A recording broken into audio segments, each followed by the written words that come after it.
Hello बच्चों, चलिए प्रश्न को पढ़ते हैं। मोनोसैकेराइडों की 3 चक्रीय संरचनाएं नीचे दी गई हैं।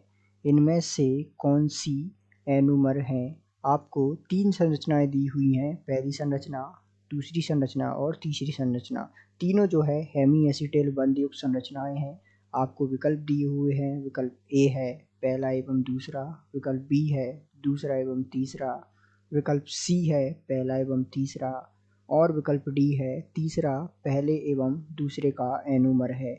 तो आइए बच्चों, मुख्य अवधारणा को समझते हुए हम इस प्रश्न को हल करते हैं तथा विस्तार पूर्वक इस प्रश्न के संदर्भ को समझते हुए व्याख्या सहित सही विकल्प का चुनाव करते हैं। तो मुख्य अवधारणा में सबसे पहले हम समझते हैं एनोमर के बारे में। तो एनोमर की परिभाषा क्या कहती है कि एनोमर की परिभाषा कुछ इस प्रकार होती है। मोनोसैकेराइड के अर्थात मोनोसैकेराइडों के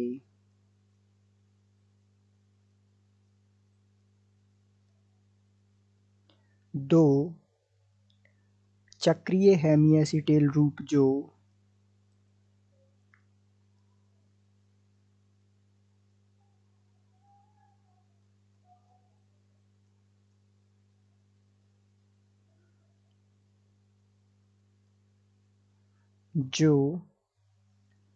C1 अर्थात जो केवल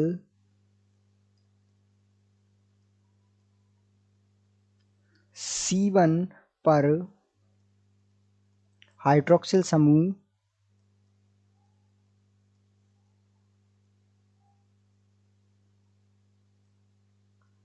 या कहीं तो OS समूह के विन्यास में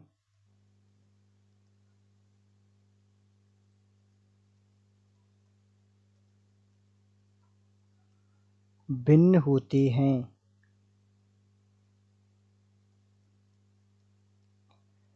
एनोमर्स कहलाते हैं अर्थात एनोमर कहलाते हैं। अब यहाँ मुख्य बात पर हम ध्यान दें तो एक तो जो है वो हेमी एसीटेल रूप होना चाहिए उसका, तथा दूसरा उसके हाइड्रोक्सिल समूह की भिन्नता का होनी चाहिए C1 कार्बन पर। अब इस परिभाषा के अनुसार आइए हम संरचना देखते हैं और उत्तर तक पहुँचते हैं। तो पहली और दूसरी संरचना आप देख पा रहे हैं। इस दोनों संरचनाओं में ये जो है पहला और ये जो है पहला कार्बन है। तो अर्थात इसके C1 कार्बन पर जो है दोनों में इसका OS समूह इस तरफ जुड़ा हुआ है और इसका इस तरफ जुड़ा हुआ है। तो अर्थात इसके C1 कार्बन पर परिभाषा के अनुसार OS समूह में भिन्नता है, ये बात हमने देख ली। तथा दोनों जो है 6-6 कार्बन युक्त संरचनाएं हैं। तो इस प्रकार ये जो संरचनाएं हैं वो दोनों मोनोसैकेराइड हैं तथा हेमी एसीटेल बंध युक्त संरचनाएं और जिनके C1 कार्बन पर क्या है OS समूह के विन्यास की भिन्नता। तो अर्थात पहली और दूसरी संरचना एनोमर होगी। तीसरी संरचना में 7 कार्बन है। तो इस प्रकार ये जो है हमारा सुमेल नहीं होगा अर्थात हमारा उत्तर में नहीं आएगा। तो इस प्रकार हम कह सकते हैं कि पहली और दूसरी संरचना क्या है, एनोमर संरचनाएं हैं। अर्थात दिए गए प्रश्न का सही उत्तर विकल्प ए है। आशा करते हैं आपको समझ आया होगा। धन्यवाद।